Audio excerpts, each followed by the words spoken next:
Selamat pagi Pak Kevin dan teman-teman. Kami dari kelompok satu ingin mempresentasikan tentang attitudes job satisfaction. Kelompok satu terdiri dari Atas Veronica, Philip Simbung, Richard Wilson, dan juga Yasinta Kusnin. Next. Untuk table of content-nya itu ada contrasted three component of an attitude, ada summarize the relationship between attitudes and behavior, compare the major job attitudes, define job satisfaction, summarize the main cause of job satisfaction, identify three outcomes of job satisfaction, identify for employee response to job dissatisfaction. Next. Baik, pertama kita akan membahas tentang 3 komponen sikap, yaitu pertama ada komponen kognitif. Komponen kognitif merupakan komponen perseptual yang berkaitan dengan pengetahuan mencakup fakta-fakta, pandangan, dan keyakinan atas bagaimana persepsi orang terhadap suatu objek, sehingga dapat terbentuk ide, gagasan, atau karakteristik umum mengenai contoh sikap. Nah, contoh komponen kognitif ini adalah ketika seseorang ingin membeli sebuah vacuum cleaner, maka orang tersebut akan mempertimbangkan pengetahuan terkait fakta dan manfaat, serta biaya, dan juga mempertimbangkan dari segi opini, seberapa baik merek A dan merek B. Setelah mempertimbangkan fakta dan opini tersebut, barulah seorang tersebut akan mengambil tindakan untuk membeli vacuum cleaner tersebut. Yang kedua ada komponen afektif. Komponen ini merupakan komponen yang bersifat emosional, yang berhubungan dengan perasaan senang atau tidak senang terhadap objek sikap. Rasa senang adalah hal yang positif, sedangkan rasa tidak senang adalah hal yang negatif. Adanya pengaruh yang besar dari emosi akan membentuk sikap yang sangat subjektif bagi tiap-tiap individu. Contoh komponen afektif yaitu ketika seseorang ingin membeli satu barang seperti kaos brand atau album K-pop dengan alasan mereka ingin menyukainya terlepas dari fungsi utama barang tersebut. Maka hal ini menunjukkan bahwa dalam mengambil sikap membeli suatu barang dipengaruhi oleh emosional, yaitu perasaan senang terhadap barang tersebut. Yang ketiga ada komponen konatif. Komponen ini merupakan komponen yang bersifat perilaku yang berhubungan dengan kecenderungan bertindak objek atau sikap. Komponen ini menunjukkan sebuah niat yang berperilaku dengan cara tertentu terhadap seseorang atau sesuatu. Nah, contohnya itu ketika seseorang dinilai menyukai sesuatu berdasarkan niat atau kebiasaan yang dia lakukan. Seperti seseorang dinilai suka berolahraga karena dia rutin jogging atau sepeda setiap minggunya.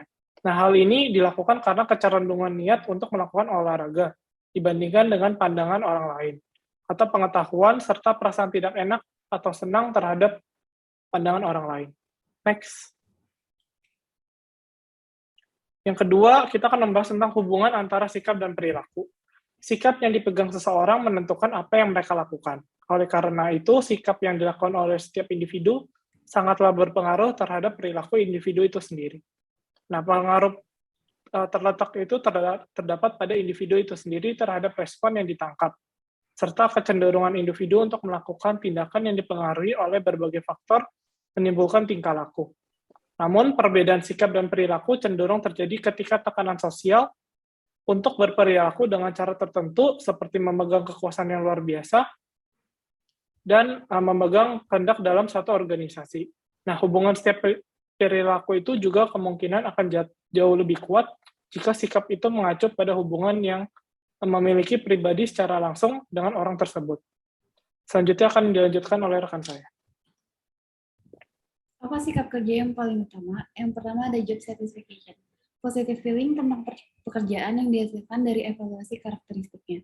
Seseorang dengan kepuasan kerja yang tinggi memiliki perasaan positif tentang pekerjaan itu, sedangkan orang yang dengan kepuasan kerja yang rendah memiliki perasaan negatif.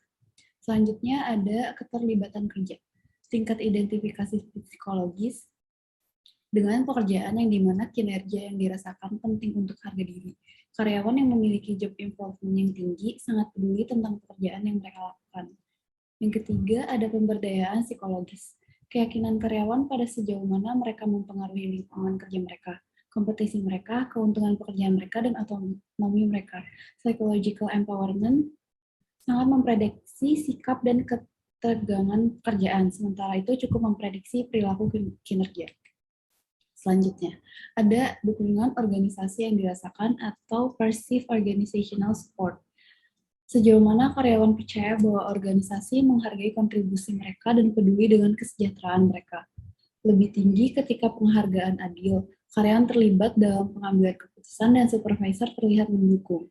POS tinggi terkait dengan OCB dan kinerja yang lebih tinggi. Kelima, ada keterlibatan karyawan. Tingkat keterlibatan dengan kepuasan kerja dan antusiasme untuk pekerjaan itu. Karyawan yang terlibat bersemangat tentang pekerjaan dan perusahaan mereka. Yang terakhir ada organizational commitment. Seseorang karyawan dengan komitmen organisasi yang kuat mengidentifikasi dengan organisasinya dan tujuan dan keinginan untuk menjadi anggota tetap. Jika karyawan saat ini tidak senang dengan pekerjaan mereka, mereka dapat memutuskan untuk melakukan pemberhentian.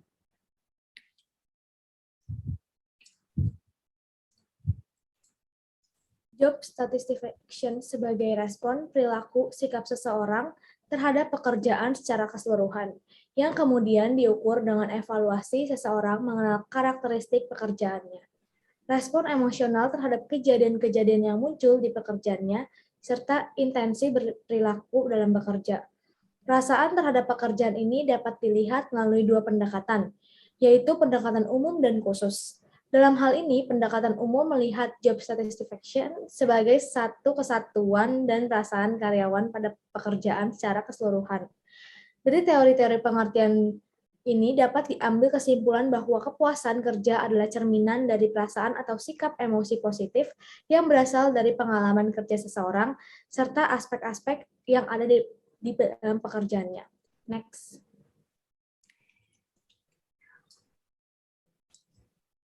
Seberapa puaskah orang dalam pekerjaan mereka? Tingkat kepuasan kerja rata-rata seorang konsisten tinggi dari tahun 1972 hingga 2006. Namun, kondisi ekonomi cenderung mempengaruhi tingkat kepuasan kerja. Tingkat kepuasan kerja cenderung bervariasi dalam budaya yang berbeda di seluruh dunia. Dan tentu saja selalu ada ukuran bersaing yang menawarkan sudut pandang alternatif. Aspek tingkat kepuasan kerja dalam ini sangat bervariasi. Orang biasanya lebih puas dengan pekerjaan mereka serta keseluruhan pekerjaan itu sendiri, dan rekan kerja mereka daripada dengan gaji peluang promosi mereka. Studi global tingkat kepuasan kerja pekerja di 15 negara dengan tingkat tertinggi di Meksiko dan di Swiss.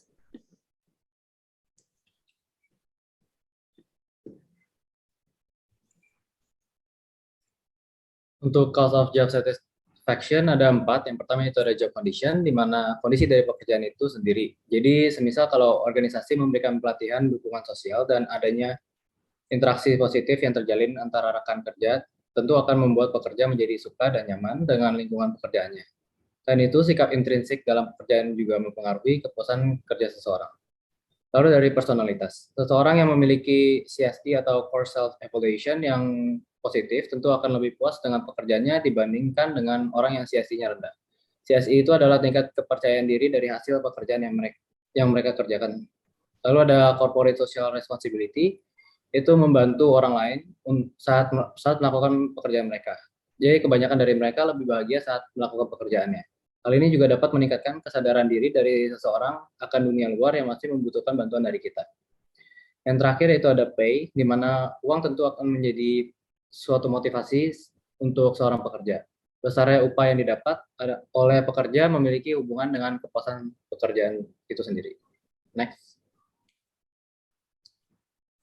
Lalu untuk outcomes of job satisfaction itu ada 4 juga. Yang pertama, performa kerja, di mana pekerja yang puas dan bahagia tentu akan lebih produktif dibanding dengan pekerja yang tidak menyukai pekerjaannya.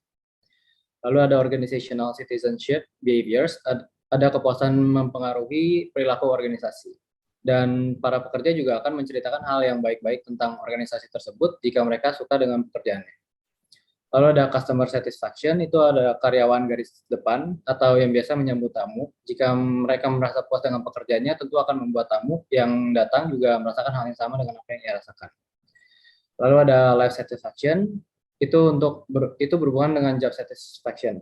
Attitude dan juga pengalaman hidup dari seorang pekerja juga terlihat dari tingkat kepuasan seorang pekerja. Jadi life satisfaction juga akan menurun jika seorang pekerja tidak memiliki pekerjaan. Next. Selanjutnya ada respons karyawan terhadap ketidakpuasan. Yang pertama, exit. Atau karyawan bisa memilih untuk meninggalkan organisasi, entah itu mencari posisi baru atau mengundurkan diri. Yang kedua, ada voice, upaya aktif untuk memperbaiki kondisi. Contohnya tuh kayak menyarankan perbaikan, mendiskusikan masalah dengan atasan. Yang ketiga, ada neglect, respon positif yang memungkinkan kondisi memburuk. Ketidakhadiran, neglect itu respon pasif yang memungkinkan kondisi memburuk. Ketidakhadiran, keterlambatan, usaha yang dilakukan berkurang. Yang keempat ada loyal, respon yang secara pasif namun optimis menunggu kondisi membaik. Contohnya membela organisasi dalam menghadapi kritik dan mempercayai organisasi. Counterproductive work behavior, turnover. Jika karyawan tidak puas dalam pekerjaannya, mungkin akan mencari peluang kerja yang diminta. Tindakan organisasi yang diambil untuk mempertahankan yang berkinerja tinggi dan untuk menyingkirkan yang berkinerja lebih rendah. Absenteeism. Karena karyawan yang puas cenderung tidak akan bolos dalam bekerja. Ketika banyak pekerjaan alternatif tersedia, karyawan yang tidak puas memiliki tingkat ketidakhadiran yang tinggi. Manager often don't get it. Banyak manajer tidak peduli tentang kepuasan kerja karyawan. Mereka lebih memilih untuk tidak berpikir bahwa masalah itu ada. Manajer seharusnya dapat melakukan survei rutin untuk melihat kepuasan dari seorang karyawan. Survei rutin dapat mengurangi kesenjangan antara apa yang menurut manajer dirasakan karyawan dan apa yang sebenarnya mereka rasakan. Sekian presentasi dari kelompok kami. Terima kasih.